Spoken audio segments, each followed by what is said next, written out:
Dr. Ihaleakala Hew Len met Morrnah Simeona, founder of Self-Identity through Ho'oponopono in 1982.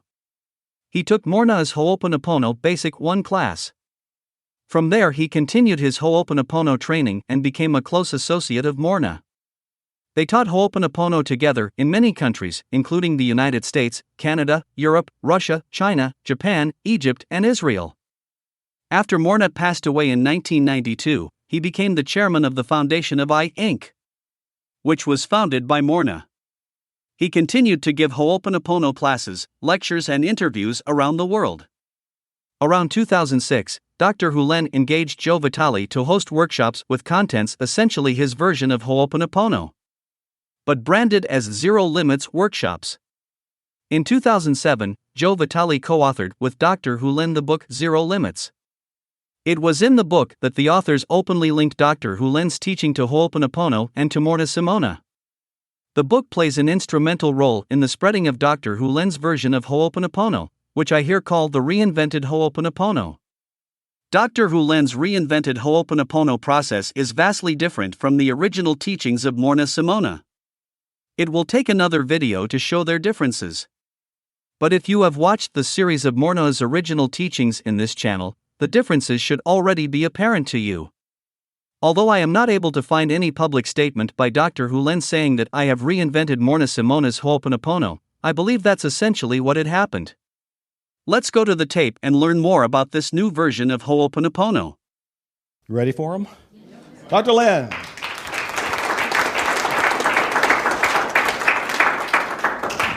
So I'm going to draw on the board 3 states of mind. Okay?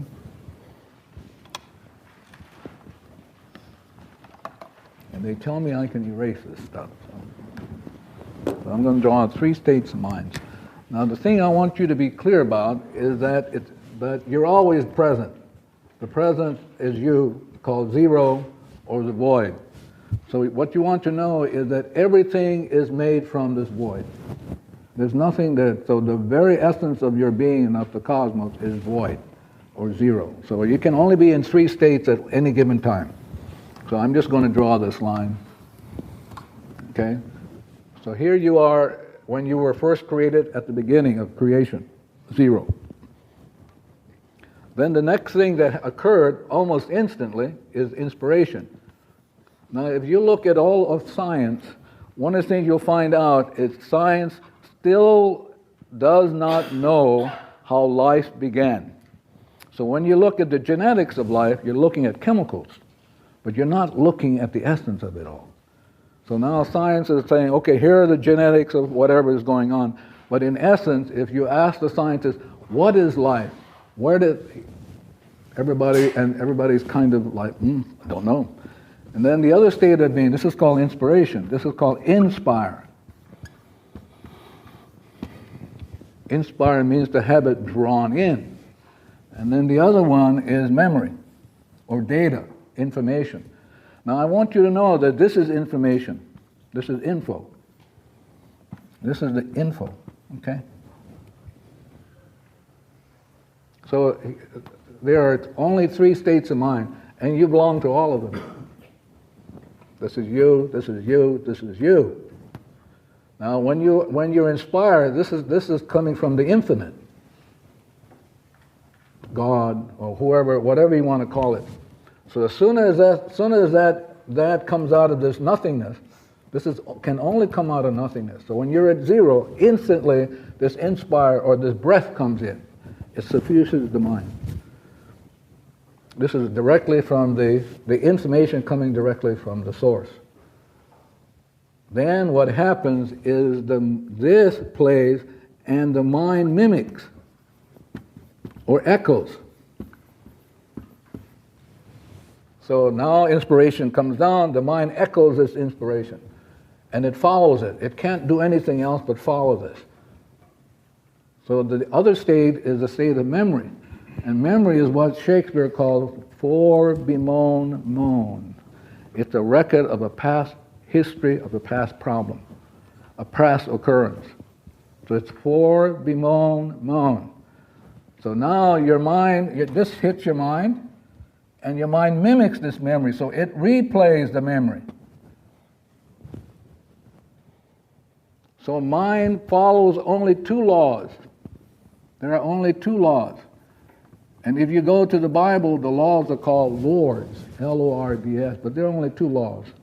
The law of inspiration and the law of memory, and these are the two states that dictate what you're about, what you experience. That's all there is. Just these two states. So when you're at zero, you're absolutely silent. At this state over here, there's no problems, no desires, no nothing, zilch. At this state, it's an echo. The inspiration comes in from divinity. Now you're going to fulfill that which you were created to do by this inspiration. So divinity is actually coming in and say, here's what you're all about.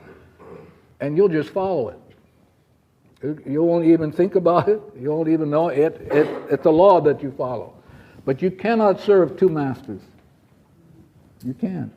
It's either you're going to either go with one or you're going to go with the other. You can't serve two at the same time.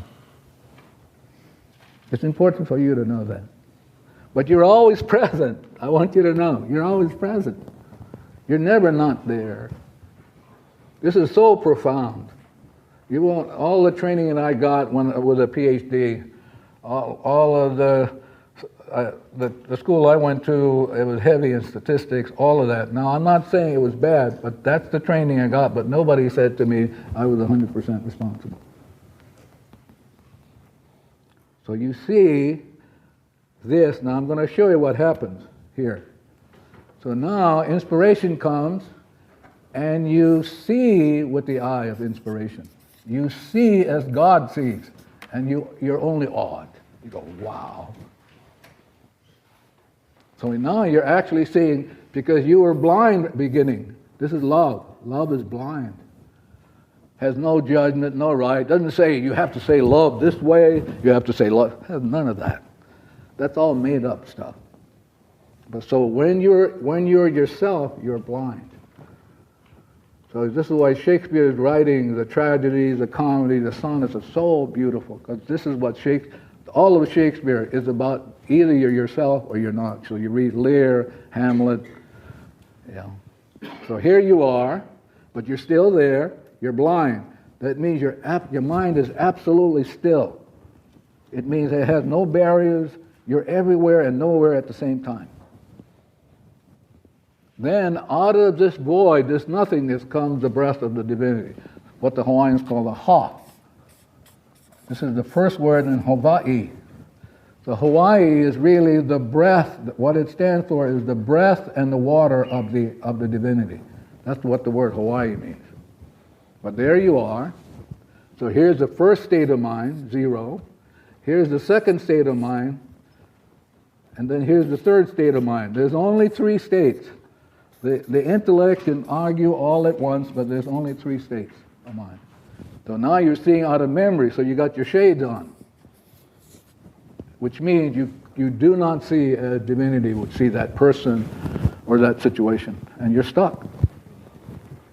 Here you are. Now what you want to do is, the reason you want to do this cleaning is you want to return to the original state. So this is your enemy or your opponent, and you put it there. So it creates blocks. So it creates a wall between you and yourself and divinity. Now I want to tell you a little bit about this so you can appreciate who you are. It's called a Z state. That means everything that is perfect for you is already in you. You don't have to be more smart. You don't need more education. You don't need anything. What you need to do is get your opponent out of the way. That's all you're here to do. To be yourself, so that then you can be inspired. There's nothing else you're here to do but to take this opponent which you have put there, this what you call love your enemies. So the way to deal with this is, I love you. Be grateful to your enemies. Thank you. But your enemies are just the memories between you and God. So here's you, and here's the infinite. So these memories are against you and the divinity in you. So I want to mechanics pause of what to see if you happened. have any questions. So We're there, getting I ready want for you to lunch. know there's only one, Few there's no minutes. 2 or 3 gods, like in the Greeks. The Greeks had many gods. The Romans had many. But for you, or at least the pitch I'm going to make, you only have one divinity. So now here is this person I'm going to call the Papa. And here's me to keep it simple. So in the beginning, when we were created perfect. See, 0. Which 0 means nothing happening. Pure state of bliss. It's kind of like nothing to do, don't have to work, don't have to earn a living, don't have to worry about being in a relationship. What, no relation? Oh. You're free. And this is the way you will always be. Now, the problem is, so now the Papa shows up in my life, and this is me. Papa says to me, my son has this problem. Well, the reason Papa is saying it, because we have memories in common. Simple as that. Papa wouldn't tell me that if I was free and he was free. He'd tell it to somebody else. But there I am. I'm stuck. So now, what happens is you can do what with it? What can you do with this if you were me? Take it up to the divine. Yeah. Okay, but what's the usual route to go? Erase it. What's the usual route? Try to fix them. Try to say it. Yeah, the idea is you're going to try to say, well, how come? Why? I mean, but what you don't realize is that behind the Papa is zillions and zillions and zillions and zillions of family relatives and ancestors. So if you take Papa on, you're taking them all on. This is how, if you do it, if you think you're gonna do it to them, you're gonna get burned to the max. You're taking on a whole slew of people. So the way to do it is very simple. So if you're willing to be 100% responsible, you have to say, what's going on in me that I should experience between this with the Father? So you go very simple. So now, the conscious mind, this is the conscious, this is the subconscious, and pay attention, because I'm talking about me and you. So now the conscious mind has to say, what is going on in me that I experience this? Not what's his problem. You ever notice we're always saying what's the other person's problem? Not here in Texas, only in Hawaii. Yeah, what's the problem? Okay, now I do the cleaning. So let's do the cleaning call. I love you. I love you. That's the conscious mind has decided it's going to be 100% responsible. And as you remember, when I said I love you, what is involved in that? What is the element involved is repent, I'm sorry, forgive, please forgive me, and then the transmutation. So over here, I do the cleaning. I go, I love you. I'm sorry, please forgive me. The thing goes down. It never goes up. It always goes down to the subconscious, because that's where the problem is. Always goes down. So when you make a petition, if you petition directly to divinity, it never works. It's going the wrong way. It has to go down into your soul where the problem is. So now it goes down. It goes up to the superconscious of the spirit. You'll get it. Superconscious of the spirit goes up. Then it goes up to divinity. Ding, ding, ding, ding, ding, ding, ding, ding, ding. Divinity says, taking responsibility. So now what happens is now the energy called the mana goes downward. It goes down this side spiritually. That's how it goes. It goes down together mentally. So the conscious mind is the mental aspect. It goes down into goes down to the subconscious, and then it begins the process of taking the memory. So this energy is coming down, taking that memory and purifying it, taking it to pure energy. By just This is what divinity can do. And then it leaves it blank. It's released it. So now, everything's back to zero again. And if I'm willing to keep doing that, that fellow will be okay. Because if you're okay, everybody else, if you're not, you can tell right away. And that's the simplicity of it all. Yes, sir? Now, did this go back to Stuff, huh? Yeah. Thank you very much, David.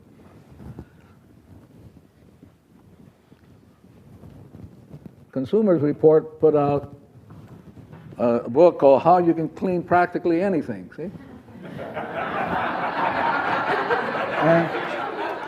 And I don't know, they have 80 or 90 ways, depending, and so we're going to find a way how to clean this stuff, yeah?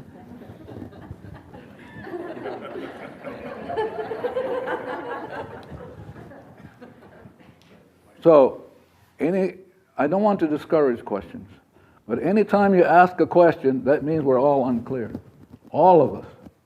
If you're waiting for an answer to come, like a discussion, you ain't going to, discussions don't erase. And they won't do it. The only thing that will erase is I love you. And why will I love you erase?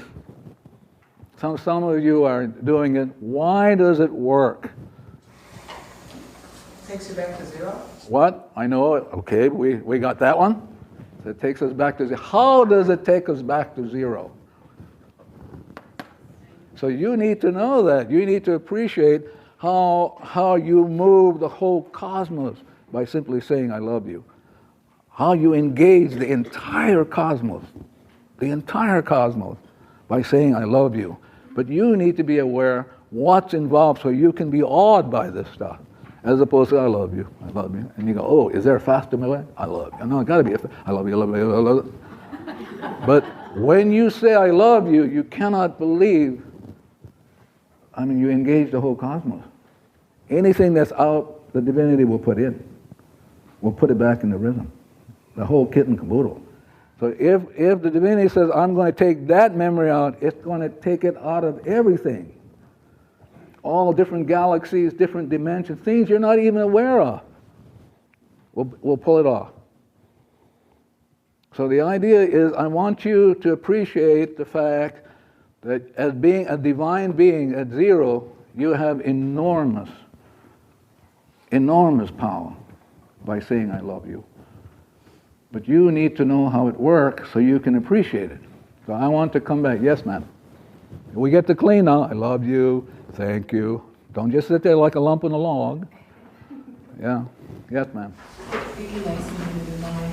I'm sorry? It connects me. Yes. So that's one of the things that it'll do. As soon as you say I love you, instantly that connection is made to the divinity. Instantly. Why would that be so, David? If that, when you say I love you, instantly that connection is made with divinity. Why would that be so? That's where we came from. Yes. Did you hear what David said? That's where we came from. Love. Not any kind of love. Not the kind of love, I love you if. Yeah. But the love that will take you home again to a pure state. And that love is when you say I love you, it has three elements in it. Three important elements that you ought to be aware of and appreciate. The first element is I'm sorry. When you say I love you, so sometimes when I have a back pain, if I'm on the airplane, I simply say I love you. So I'm talking to the divinity because I have something going on in me that creates this back pain. So I'm saying to the divinity, I love you. And so now that love you, that is a petition. I'm saying to the divinity, I'm sorry for whatever's going on in me that's not me, and I'm asking you to do whatever is right for me and for that. That's the first thing. The first element is repentance. I'm sorry. When you say I love you, you're saying I'm sorry for whatever is going on in me that's not me. And the other thing that you're saying is, please forgive me. So when you say I love you, you're talking about repentance and forgiveness. Every time you say, I love you, every time you say, I thank you, you're saying to divinity, I'm sorry, please forgive me. And then divinity can only do, the next step is called transmutation or transformation. And that is to erase these memories and take you back to zero. You cannot do it. The conscious mind, the intellect, has no ability to come and erase that stuff, to transform that back to zero. So every time you use this process, and several processes are going to be given, it's the process of, I'm sorry, please forgive me, and then allowing divinity to erase. So only divinity can erase.